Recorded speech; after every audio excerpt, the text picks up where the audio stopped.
If food waste were a country, as far as its greenhouse gas emissions, it would be the third largest emitter in the world of those greenhouse gas emissions. 1/3 of waste that we're producing, that's about $1 trillion in global value, and it's 8% of our global greenhouse gas emissions.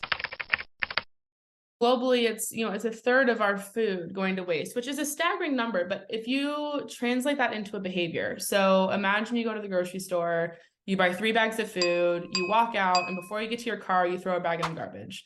And that sounds ridiculous. Like, none of us would do that, but that's exactly actually what we're doing throughout the entire supply chain globally. We have 1 in 10 food Americans that are Americans that are food insecure, and that number has only gotten worse with COVID and with inflation and rising food prices. So there's clearly this inefficiency in our supply chain if we can both be wasting 1/3 of our food and also having 1 in 10 people food insecure.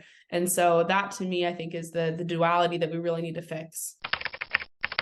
Date labels, just maybe starting there, these are a leading cause of food waste, both in homes and in grocery stores. I see a date on my yogurt, and if it's 3 days past that date, I get nervous and I throw it out. So that it's a huge driver of waste. It does not need to be.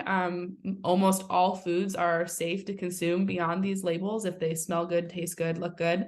With imperfectly looking produce, this is an interesting one because it truly is just aesthetic, right? This product tastes the same. This product is the same quality, nutritionally, for example, as other, better looking products. But it's a leading driver of waste on farms because we as consumers spend our dollars on the perfect looking food, and that drives these specifications that are set. So that is probably a harder one to shift. There's probably 2 different solutions in here that we model out. So one is just the date label standardization.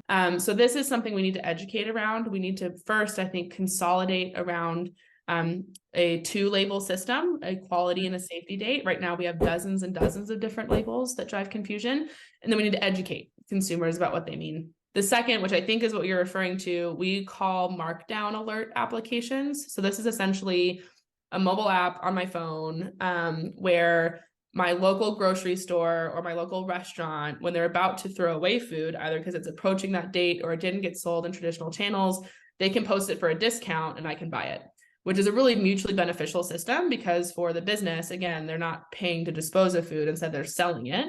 And for me as a consumer, I'm saving money because I'm getting this product cheaper than maybe a traditional sales channel. So we do see companies that generate electricity out of food waste. We also see companies that turn it into things like bio-derived plastics. I think a very fun technology to think about is packaging that is made from food waste, which we're actually starting to see food packaged in food waste, essentially. I want to also emphasize that not all solutions have to be high tech, right? There are a lot of very low tech, just as impactful solutions that we can be adopting as well. We aren't waiting for some mysterious technology or unlock to make solving it possible. We actually have all of the tools and resources we need today to solve the problem.